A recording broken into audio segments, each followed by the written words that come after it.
Bienvenue pour ce nouveau tuto namosgraphics.com. Donc aujourd'hui je vais vous apprendre à créer un effet de chrome sur du texte.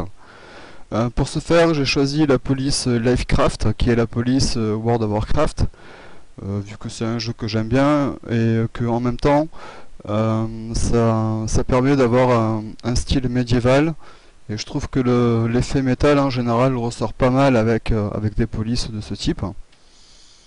Donc je vais réduire tout ça.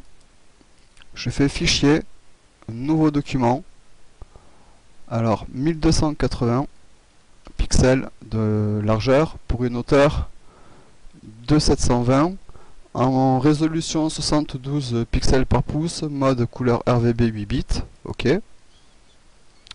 Ici vous vous assurez d'avoir le noir et le blanc comme couleur par défaut. Si ce n'est pas le cas, vous appuyez sur la touche D pour réinitialiser les couleurs.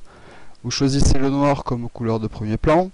Vous venez chercher l'outil pot de peinture qui se trouve avec l'outil dégradé et vous peignez en noir. Ensuite vous venez chercher l'outil texte, vous basculez ici sur la couleur de premier plan comme étant le blanc.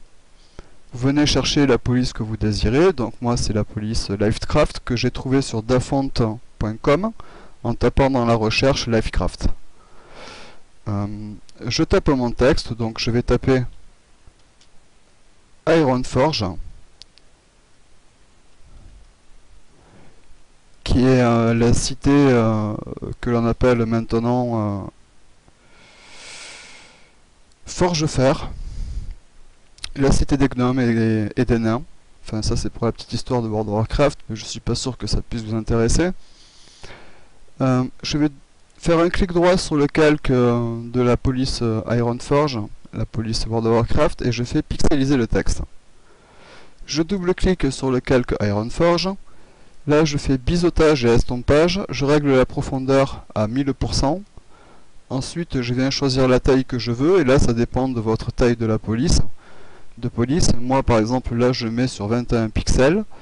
Je vais augmenter le mode des tons clairs et ajuster légèrement le mode des tons foncés en le mettant à 79%. Pardon. On peut créer une lueur externe à y être, parce qu'il va nous la falloir. Sur l'espèce de jaune pâle ici, là, vous venez chercher du blanc, vous faites OK. Vous réglez sa taille et vous augmentez son étendue. Moi je vais la mettre sur 100%. OK. Maintenant j'appuie sur CTRL, je me mets à l'intérieur de la vignette du calque Ironforge, je clique à l'intérieur, il y a des pointillés luminescents qui se mettent autour de mon texte. Tout ce qui est à l'intérieur de ces pointillés est sélectionné. Donc là je fais CTRL-C qui veut dire copier. Je viens sur l'onglet couche, je crée un nouveau calque, et là je fais CTRL-V qui veut dire coller, copier-coller donc. CTRL-D pour désélectionner mon texte, les pointillés luminescents ont ainsi disparu. Et là je fais filtre, atténuation, flou gaussien. Je le règle sur 3,6 et je fais OK. Je reviens sur les calques, je reclique sur Ironforge. Et là je fais filtre, rendu, éclairage. Alors par défaut, au niveau de la texture ici vous êtes texture 100. Vous cliquez sur Alpha 1 qui correspond à la couche sur laquelle on a fait le flou gaussien et qui correspond à Ironforge mais dans une couche. Vous réglez le relief sur le maximum et vous faites OK. Donc voilà ce que l'on obtient. Maintenant on va créer un calque de réglage qui est le calque de réglage courbe et pas courbe de transfert de dégradé, je précise, c'est pas pareil. Et là je viens créer un point en haut. J'en prends un autre, je le crée en bas en opposition. Comme ceci. OK. Bon, on peut s'apercevoir que la lueur externe est beaucoup trop prononcée. Donc je reviens sur ma lueur externe. Je vais augmenter son opacité et baisser sa taille.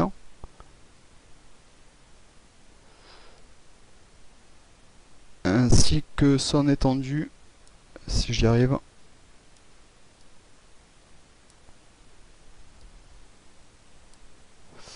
Voilà, en baissant l'opacité ici, ce sera pas plus mal. OK pour valider. Je me mets à 100%. Je viens au-dessus du calque courbe, je crée un masque de réglage, un calque de réglage qui est niveau. Je viens jouer sur la flèche du milieu qui représente les tons moyens. Je fais OK. Je reviens sur Ironforge, le calque texte qui a été pixelisé et où il y a tous les effets dessus. Je double-clique dessus et là je fais incrustation en dégradé.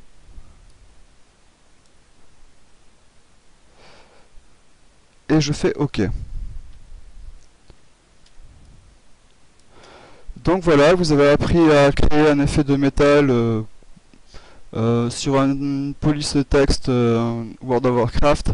J'espère que ce tuto vous aura permis d'avancer sur Photoshop et je vous dis à un prochain numéro sur nomosgraphics.com. Bon travail à toutes et à tous.